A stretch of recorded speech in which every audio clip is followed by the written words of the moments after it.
Okay, here we have another edit for Tetrad Opus, and you're going to receive this form, which is going to tell you all the steps of how we go about in doing our edits to make sure that your work looks like ours.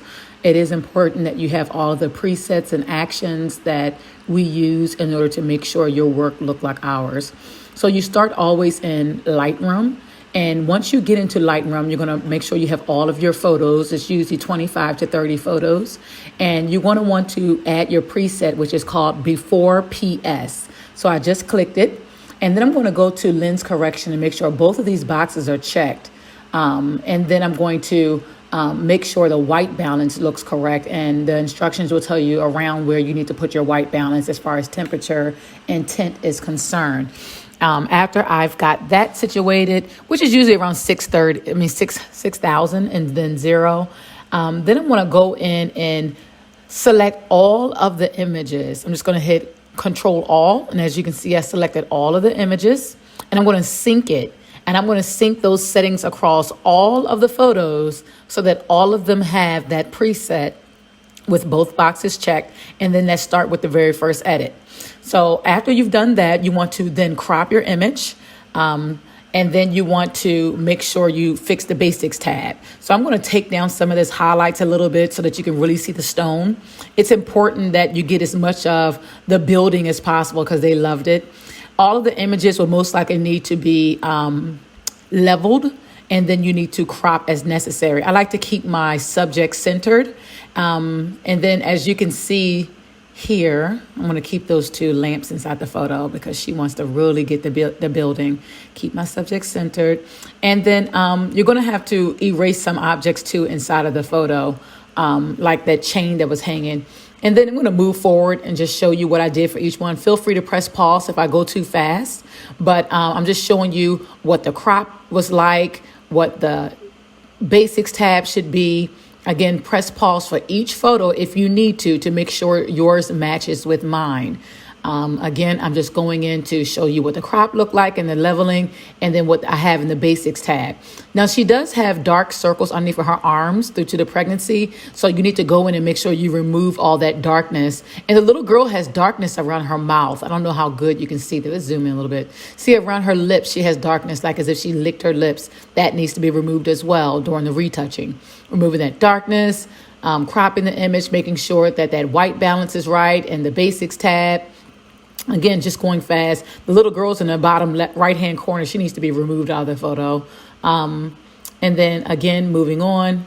Press pause if I'm going too fast. I'm just trying to show you really quick so the video's not too long what the white balance should be, what the basics tab should be, what the crop should look like for every single photo.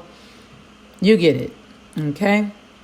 And once you get this down pat, you'll find that we always edit this way. You know, there's not a big difference from one job to another. They tend to all be the same. There's your crop and your basics tab. And then here's your crop and the basic. This needs to be edited out of the photo on that light pole. But here's your basics tab. Let's go back here. She needs to be edited from that photo. These cords and stuff, that needs to be taken out, the cords, as well as like the handicap on the ground. You know, so just whatever it could be distracting is important that you go in and you remove that. Remove that chain behind her.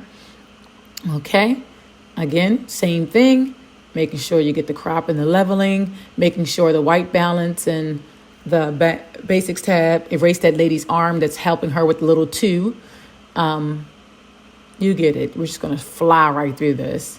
Okay. Good. And then we're just making sure everything's great. All right, and now we're going to send the images to Lightroom. The first thing you want to do is retouch. You want to make sure the skin looks good. So you're going to use the action for smooth skin. And I'm just going to show you what I did. This is where I painted it.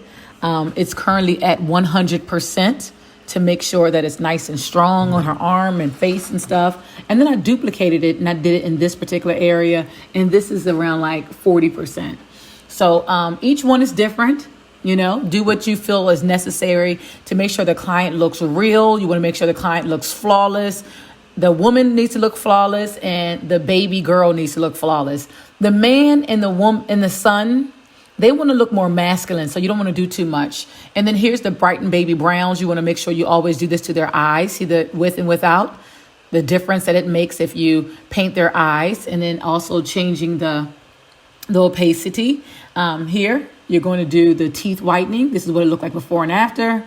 And then you will go to the next one. And I'll give you these PSD files. I'm going to give you the PSD file of this photo that I did so that you'll know how to duplicate it and see what I did. Have a closer look at the opacity, you name it. And this is just me adding whites and stuff to her eyes to make them pop even more without making her look fake, but at the same time, just retouching and making it look beautiful. So I just gave her some light inside of her iris. And then the last one, I put some light on her face just to bring back that shine, you know, because once you use that smoother, sometimes it just makes you look very dull. And that shows you where I did it. And then after that, after you do all your retouching, she does have on a wig. So you want to make sure that she doesn't have any wig lines in her hairline. But again, you just want to make sure the image is perfect. After you've done that, you want to flatten it. And you want to move on to the next step. And that's when you're going to add the dramatic color base. And once you add that, this is what it looks like with a dramatic color base. I have the opacity at 75%. That's before and after. And then I'm going to open it up. And as you can see, these are all the things that took place, the layers that allowed you to get to this. I went ahead and took it off the center of her face because this adds darkness. So I wanted the darkness to be on the photo, but not on the center of her face. I want to bring light to her face. So I used a black brush and took it off her face for that layer. Now, when it came to the light control, I inverted that layer and then I only put it on her skin as needed. And it's at 50%, but you do what's necessary in order to keep her the same throughout every single photo. You don't want one photo where she's light, another photo where she's dark. She needs to be the same. And then I'm showing you here what I did with each one of the dramatic color boost 2 and 1. And then contrast, they're pretty much all the same. And the opacity is different for each one. But again, I just removed it off of their skin. You know, it's on the white. And I used a black brush. Same thing here. Look at the opacity. Again, I'll send you this PSD layer so you can open it up and see it yourself. There's your vignette. Sometimes you got to turn it off. Sometimes you can leave it on or adjust the opacity. Here's your spotlight. I went ahead and left it on. Okay. Same thing with the sharpen 2. Sometimes you need to turn it off. Sometimes you need to lower it. I lowered it to 10%. And then everything else pretty much stayed at the default setting. But that's how you go about and using the dramatic color base. After you do that, you'll end up saving the image, but do not flatten it because you might have to go back and it'll take you back to Lightroom. So here's your before and after to see what it looked like with and without Photoshop's adjustments. And then after you have that image, you want to go back to your presets and you want to select after PS. In the beginning, you did before PS. Now you're doing after PS. And this is the final look. Here's a before and after to see what I did in Lightroom and Photoshop in order to get this final image. If you have any questions, please let me know. Thank you. Bye-bye.